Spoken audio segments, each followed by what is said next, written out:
Got it. So, can you start with like introducing yourself? Of course. So my name is Fanny Galore. I'm from Essex, originally from Norfolk, and I'm a gorgeous Fanny. So I want to ask you, how was your experience starting a drag career? What was the hard times and the good times?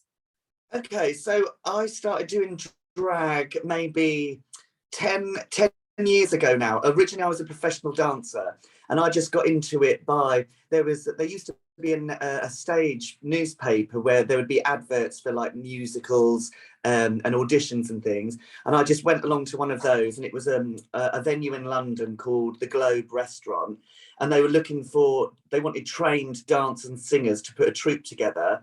So I just fell into it really like that, and then when I stopped my dancing career, Fanny just started to get more work and stuff, and then obviously throughout the pandemic, that was tough because all my gigs, my live things, I couldn't do it. So I started doing Zoom quizzes, and I did a Facebook quiz, and I was able to do more stuff like that.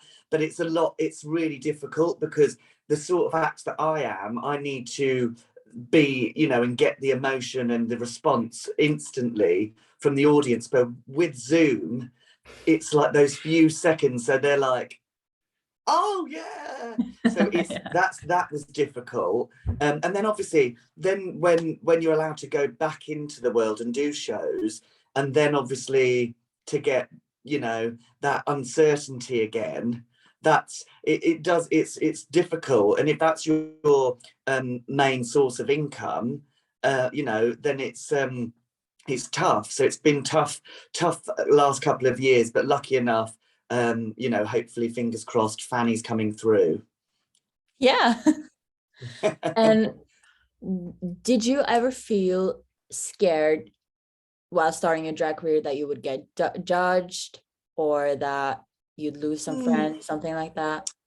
I the only time I thought I would get judged, funny enough, my parents are very liberal and open, but when I met my now partner, my husband, his family are a little bit different, and I didn't want them to know at first because I thought, I don't know what their reaction is. It's when you find your first partner, and I was Mikey's first partner, it's enough to bring home your first partner to then turn around and say, oh, by the way, he dresses up in women's clothes for money. So it wasn't like I felt like I suppose I did think I'd be judged.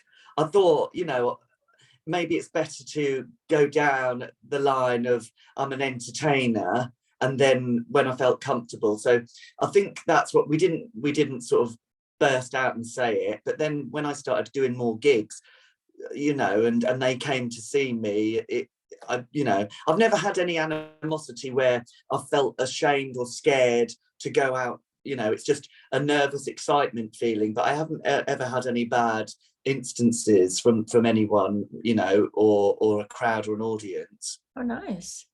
Yeah. And what do you wish to see more of when it comes to drag in the media?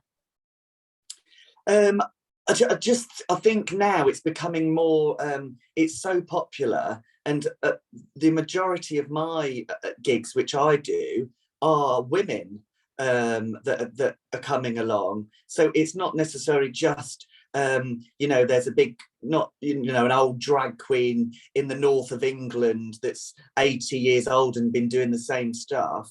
It's more diverse. People can pick and choose what they see, but the spectrum has broadened and widened, and there's a lot more. It's becoming more mainstream with stuff on TV, obviously, like RuPaul's Drag Race, and there's loads of spin-off shows from that. And now that it's on BBC as well, it's almost, like years ago, you would have never have got that on the BBC, and now they're doing same-sex couples in Strictly Come Dancing. And so it's just, for a young boy or girl watching those sort of shows and seeing that it's okay, you know, if it's going to help them to either come out or express themselves in a way that they've felt repressed, then I think it's only a good thing. Yeah. Yeah, it's brilliant. Have you ever dressed up in drag? No. Because loads of women want to do it. Yeah. They're literally like, oh my god, I want to get dressed up, I want to do the wigs and everything, and it's becoming more because the first on RuPaul's Drag Race there was a female contestant in the last UK one. She didn't make it through far enough because she hurt herself, but it was a woman, and at first I thought, I don't know how I feel about this, because she's got all the attributes already. She doesn't have to, you know, I've got no tits or arse or whatever. So, but then when you watch it, it's an art form. So, you know, if we're sort of saying, oh no, you can't be included, then it's almost saying how I felt being gay and being not inclusive. So I think it's only going to get better with time, and fingers crossed there'll be more shows on mainstream TV and radio and theatre. Yeah, fingers crossed. So Yeah. for any young adults struggling with their sexual identity and how they want to express themselves, maybe feeling a bit scared or lonely, what would you say to them?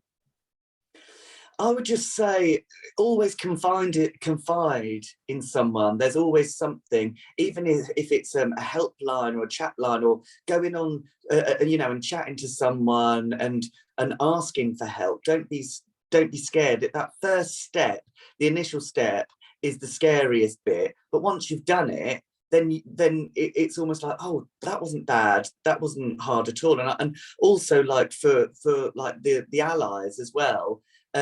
It's knowing, because someone said to me the other day, oh, I think my grandson is gay, I'm going to ask him. And I said, I don't think you should blatantly come out and say, are you gay? Do it in a different way, you know, and learn. And it's for everyone to know and nurture and help the youth and the young, because, you know, it's scary enough being a teenager anyway, let alone having to, if you're trans or gay or lesbian, bi or anything, it's scary enough at that time. I remember when I was at school, just being a 13-year-old and, you know, going to high school, that was a big thing. So we've got to be more patient and accepting, I think. Yeah, I agree. Yeah. For us students making a film including drag and some questions about identity, what would you say you would appreciate us including, or how do you wish to see people talk about these themes? I just want it to be like, it's not a big thing. Like to me, it's not a big thing. Like, and sometimes when I do events, like I did one on Friday, and I do a meet and greet at the beginning and say hello to the customers as they come in. And then one of them, the wives, came back and she said, oh, don't go near my husband. He really doesn't like it. And I thought, well, why are you here? Why have you come here? And B, I thought, oh God, now you've said it, I'm going to go over and do something, because it's like a red rag to a bull. But it's knowing that just because I'm gay, I don't fancy every man. Do you know what I mean? And just because I'm a drag queen, I'm not. There's loads of different, like there's some bitchy queens, there's some bitchy women, bitchy men. You know, everyone's different. I just think it needs to be taken as on face value, and just it's done. It's fun. My act and drag is fun, and it's showing expression. So I just think, you know, eventually I just want it to seem like it's not a massive thing. Yeah. I'm not like I'm going into my local supermarket and shopping in this. It's a job, and I'm just, you know, I'm Fanny Galore, and then, well, my partner and my friends know as soon as I finish, I'm not like, get it off. You know, I don't want to see it. I've got a room at home where it's just my wigs and my drag stuff. So, you know, I shut that room, and then when I'm working, I'm Fanny, and when I'm not, I'm Craig, and I'm me. So yeah. Did that answer that in a roundabout way? Yeah, I think so. I think we had a nice little chat, and I want to thank you for joining us today. So nice. Thank you. It's been my absolute pleasure, and good luck with the film and everything. Thank you.